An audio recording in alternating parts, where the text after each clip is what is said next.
Hi there, and welcome to our DCCA presentation. I'm Charlie Turton. And I'm Maxon Williams. For our DCCA presentation, we've decided to use the topic of the Serengeti as a running theme throughout our lesson plans. We've chosen this topic because we feel it would be really interesting for the children, and there's such a wide scope of different lesson plans to take from it.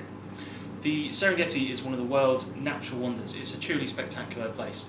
With the re-release of The Lion King recently and some wildlife documentaries on the BBC, children have already started to look into some of the aspects of the Serengeti. From a personal aspect, I've travelled through the Serengeti and I've been through Africa, and I've raised lions out in Africa as well. So it's something that I'm personally engaged with, and the children can relate to some of the source materials through me. We're aiming these lessons at Year 6 because we believe this could be a really fun and interesting set of lessons that they do after their SATs that will teach them some skills that will help them as they go forward into secondary school.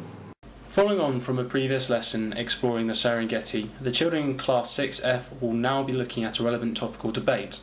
This links in with the national curriculum for geography as they identify and explain different views that people hold, including themselves. The topical debate we will be engaging with is the proposed development by the Tanzanian government to build a highway through the Serengeti, the aim of which is to connect farmers and towns to the trading infrastructure. The children will be expected to research and explore the effects that this will have on people and animals in that environment.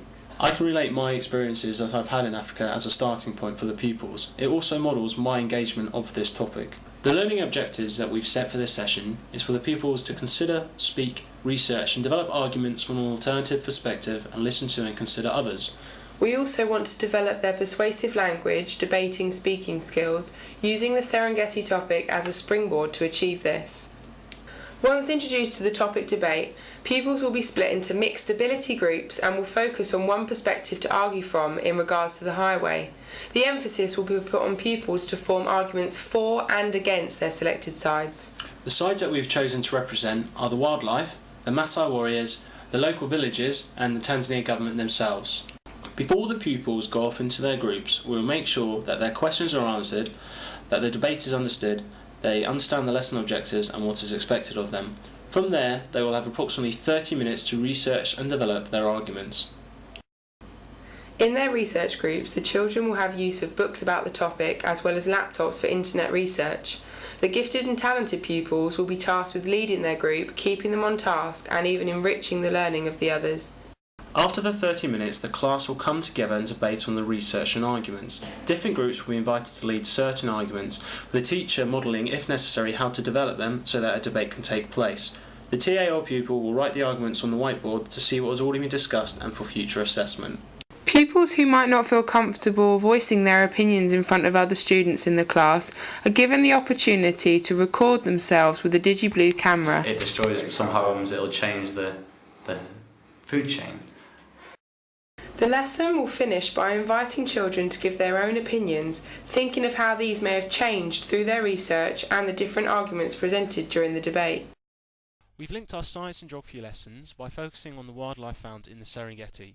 We start by showing a clip from the Deadly 60 show, a popular animals programme shown on the BBC. Our learning objectives for the lesson link directly into the national curriculum. That is, the use of food chains to show feeding relationships and also how different animals have adapted to their environment. Learning in a scientific context, this lesson will extend pupils' current knowledge of wildlife found in the Serengeti. Working with who they want to, partners will draw the animals they are researching out of a hat. There will be two partners researching one animal to ensure maximum information is collected.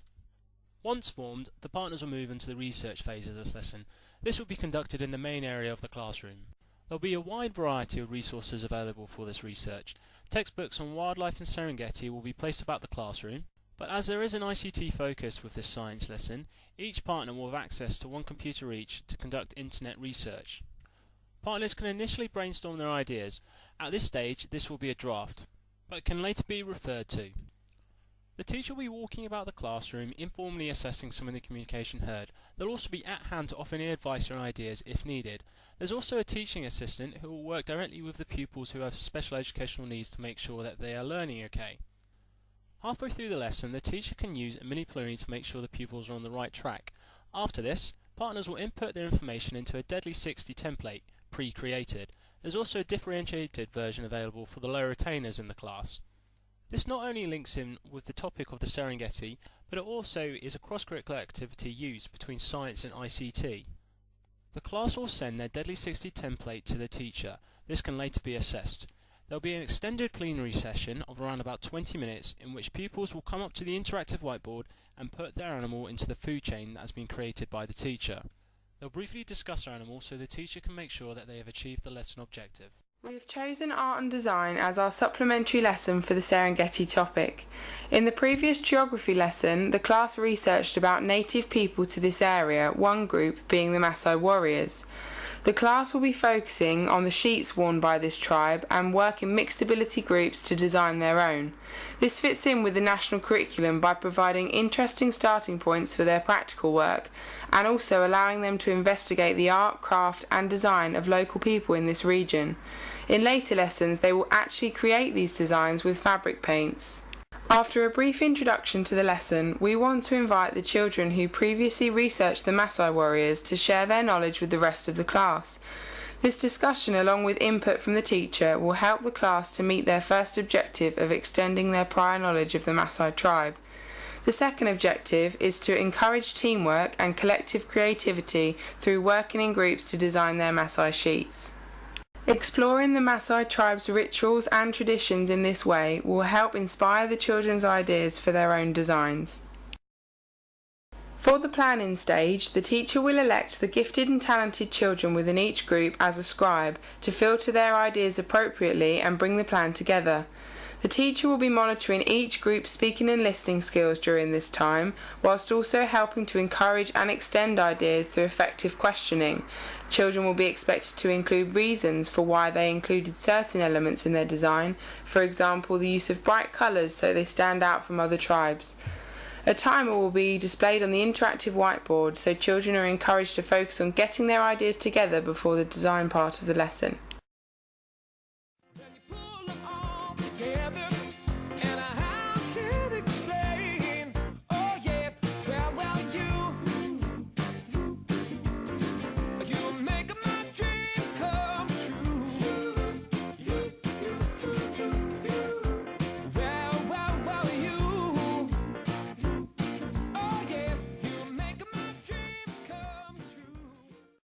Once finished, the class will come together to present each group's Maasai sheet. The children will peer assess each other's work, praising the things they liked and making suggestions for improvement or development. And that concludes the overview of our teaching section. We hope you can see from our video that these aren't three separate lessons with a common theme, but rather an overarching topic that encompasses each of these subjects.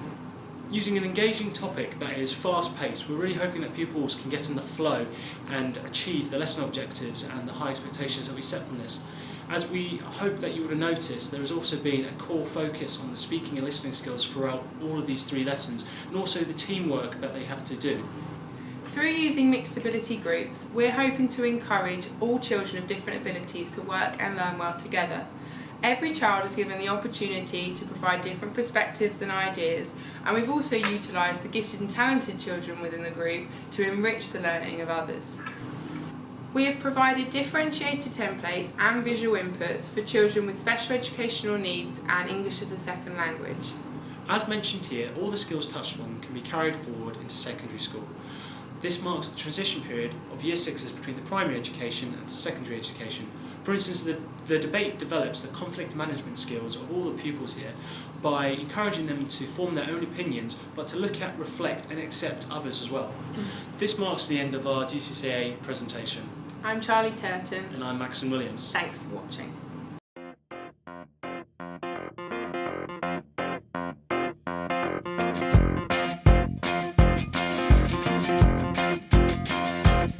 What I want